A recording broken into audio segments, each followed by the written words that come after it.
So I have all my ingredients laid out. We have the julienne onions, Dijon mustard, we have chopped bacon, we have some sugar, a little red wine vinegar and balsamic vinegar. We're going to mix those. Some canola oil. I always use canola oil. This is Wesson canola oil. And xanthan gum. We don't really need xanthan gum. You don't need this for the vinaigrette. It just helps with emulsification. So let's start this. First things first, we're going to get this on high here. And then we're going to put in the bacon without any oil, okay? And we're going to make it crispy. We want this crispy before we put in anything else, right? That way, because if you put in the onions right now, what's going to happen is the onions won't let this bacon get crispy, and you're just going to have chewy bacon. So let's start with that. So this bacon's been on high heat, right? We're just clicking it, and we're constantly stirring it. We don't want anything to stick to the bottom pan. If it starts sticking to the bottom pan, just kind of really press down on your spatula or, to get it kind of dislodged from the bottom of the pan. But we just cook it and cook it and cook it till it becomes crispy.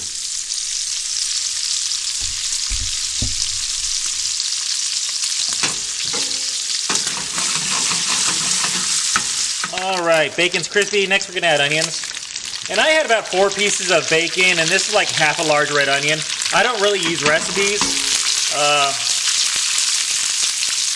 Try to stay away from using recipes. I mean, if you like onions, add a lot of onions. If you like bacon, add a lot of bacon. But what we do is leave the bacon grease in here, okay? And that's what's gonna make this vinaigrette really good. So we're gonna cook these onions now on to medium to high. You could turn it down a little bit till they're nice and soft. All right, so the onions are nice and soft, right? I'm gonna turn off the heat right now. We're gonna change this up a little bit from what we did. I think in the class we added Dijon first. I'm gonna add the sugar first, just to help cool this down. So right now I'm gonna add about, 2 tablespoons of sugar. If you need more sugar, you could always add some more later. We're just gonna cook this a little bit. That's gonna help cool the pan down, right? Because you're putting room temp sugar in there. And then we'll put about, and this is off the heat once again, and then we'll put about 2 tablespoons of Dijon. Okay. Kind of stir that in.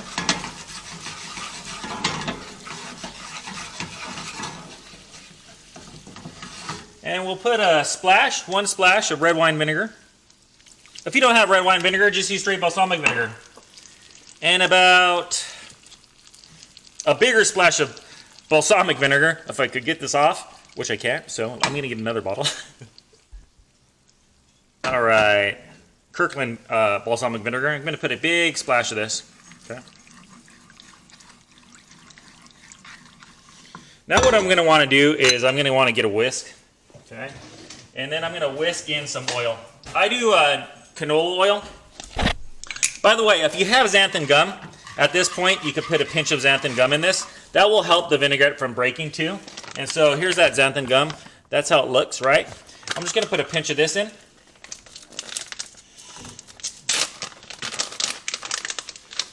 Like that. Whisk it around a little bit. Okay. And then we're going to slowly add our oil. And this is what's going to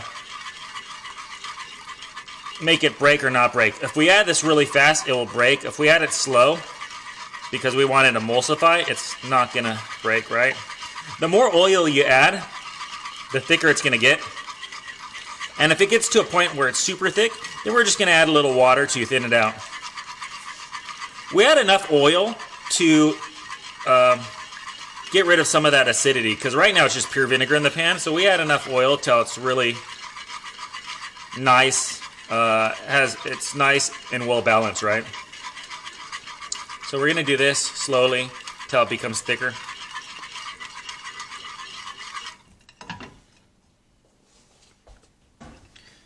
So I have my vinaigrette to the consistency I want. It's still pretty thin, right? Like I said, if it gets too thick, add some water. Add some pepper. Especially this vinaigrette could take a lot of pepper. It's really good with pepper. Just kind of pops it out. And then salt. Okay. And then we try it to see where it's at, right? So we want to taste, make sure it has enough sugar, make sure it has enough salt.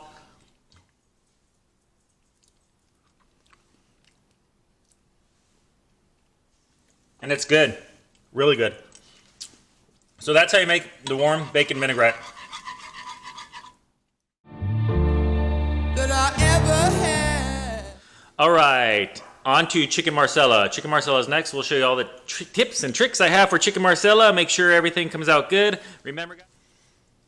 All right, this is a chicken breast. I got this at Costco. They're pretty thick, so I cut them in half, you know, so they're a little thinner, you know.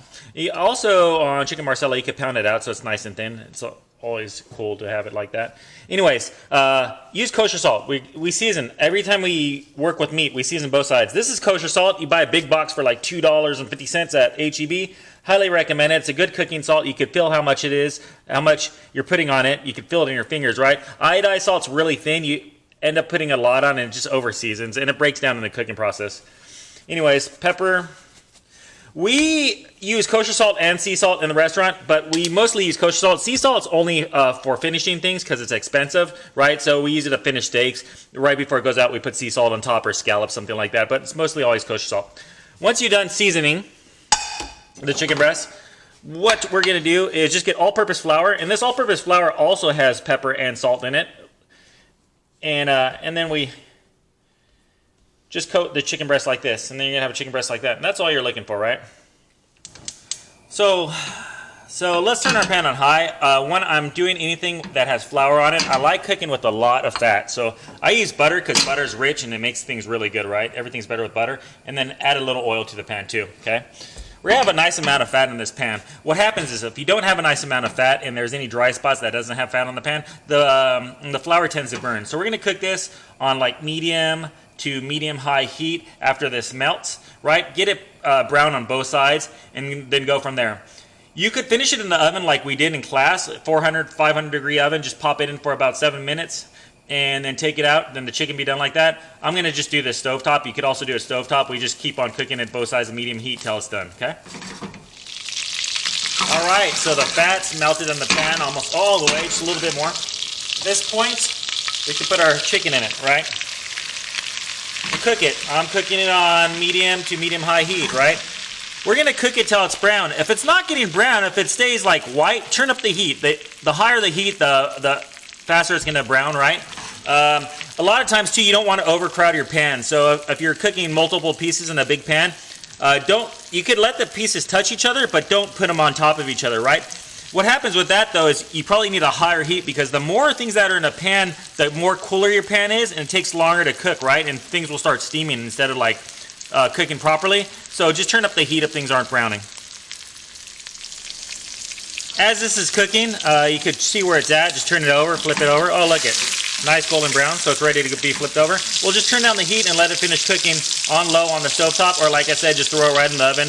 Let it cook for about 7 minutes at 400 degrees. All right, as soon as the chicken's done, and you could cut it open a little bit. You're not going to see it after you pour the sauce over it to see if it's done. Just put it on a side pan like this. Then this fat, we'll take most of this fat and pour it in, leave a little bit, and we're going to use this pan to saute the mushrooms in. So there's a little fat left over, right? We're going to take these mushrooms, keep the heat on high, and we're going to cook these mushrooms till they get a little color on them. Okay. So what's happening now is all this residual like stuff on the bottom of the pan, it's called fond. The mushrooms are going to suck up that extra chicken flavor, right? So the sauce is going to get more flavor by using the same pan. Okay. And if the mushrooms look a little dry, you could even add a little more fat back to the pan, right? And we'll just kind of saute these for a little bit. So we've been cooking these mushrooms on high. You can see that they have some nice color, right? Next we have the shallots. We're going to cook those. We'll turn down the heat a little bit, okay? And we'll just cook these for about 3-4 minutes till they're nice and soft, right? My pan's dry again. Look, I don't see that much fat, so I'll add a little bit more fat back to the pan, okay? Cook the shallots till they're nice and soft. Then next is garlic. All right, shallots are done, wilting down, right? So now we're gonna add garlic. And we're just gonna add garlic, and we're gonna cook it till you can smell it, right? Keep the heat on like medium to medium high, okay? And right after we cook this for just only about 30 seconds, so you can really smell the garlic. Kind of, you want to toast it a little bit. You don't want it so raw in there. Then we're gonna add a big splash of Marcella. Marsala wine. Okay, Marsala wine it's a fortified wine. It's a sweet wine, right? We'll do that about a cup of Marsala, and we're gonna evaporate this. Fancy term is called reducing. We evaporate it till it's half dry. In French, it's called demi-sec, half dry, and there's also sec till it's dry, which means we're going to reduce this to half of what it was, right? So there's going to be a lot less liquid, but there's still going to be liquid. If we reduce it to sec, which means completely dry, we evaporate it till all the liquid absorbs into the mushrooms and onions or shallots. So with evaporation and reducing, there tends to be more flavor, right? Okay, so as we reduce, more flavor develops. So I'll show you that when we're at half in just a couple minutes. Take about a couple minutes. And once again, it's still on kind of medium to medium high. It doesn't matter how fast you reduce it. The higher it is, the faster it's going to reduce. Just save you some time. All right, so it's been evaporating. There's less liquid than there was, right? Let's put that back in. Chicken. This chicken's going to cook in here a little bit, and it's going to give more flavor because chicken juice is going to run into the sauce, right? And we put a little more chicken broth, okay? This is what I kind of gave you, right? We add a little more chicken broth, I don't know, about another cup. Just till it has enough liquid, right? So there's enough liquid in here where you know there's enough liquid for a sauce. You could add a lot more if you want a lot of liquid, right? But the more you add, the less flavorful it's going to be because the Marsala to chicken broth ratio is off. So if you want to add a lot of broth and a lot of sauce, then add more Marsala, even add more mushrooms and, you know, shallots. We add more of everything, right? And all we're going to do is simmer this for about 7 minutes, right? So everything kind of comes together. And then we're going to thicken it, and then we season it at the very end. Reason why we season at the very end with salt and pepper is because, like I said, flavors concentrate. So if we season right now, by the end of the cooking process, everything will be concentrated. It'll be too salty. So we season at the very end, okay? So next is thickening. Finish with a little parsley, and it's done. So thickening. I have a little extra flour that was left over. And if you don't have extra flour that was left over, just get some more flour, right? I'm going to add a little chicken broth to this and just stir it around, right? And what this is called is a slurry. It's just a mixture of broth or water or whatever you have and a starch. This is flour, all-purpose flour, right? Or you could also do a cornstarch slurry with cornstarch and water. It's a really easy thickener. And we just make it like a pasty consistency. Then we're going to add it to our dish, right? Okay, so we want a thicker sauce because this is pretty thin. So what we do is we add a little bit of this at a time. Starches... thickeners don't thicken till they simmer, right? So you could add a lot of that, and if this is not simmering, it's not going to thicken. And then once it does simmer, all of a sudden it's too thick, right? So we add a little bit at a time, let it come back up to a simmer, see where you're at, see if you want it more thick, and then go from there. Right now, I think it's perfect. Definitely like kind of a gravy consistency. We simmer it on low for another minute just to get out that starchy flavor, and then we season it with salt and pepper. Okay, seasoning with salt and pepper. Kosher salt and pepper. And then we taste, okay? This dish is really good. Everything's really good with salt. Salt makes flavor, right? So the more salt you add, the more flavor. But you don't want to add so much salt where it becomes salty, right? So we're going to taste this, see where it's at, right? And we constantly have a lot of tasting spoons around. Taste it, see where it's at. If it needs more salt, add more salt. But that's pretty dead on. That doesn't need any more. But then if it does need more salt, or if you need more flavor, just add a little more salt, stir it around, and then taste it again. And we do this till it's properly seasoned. And that's it. That's chicken Marsala. Don't forget the parsley.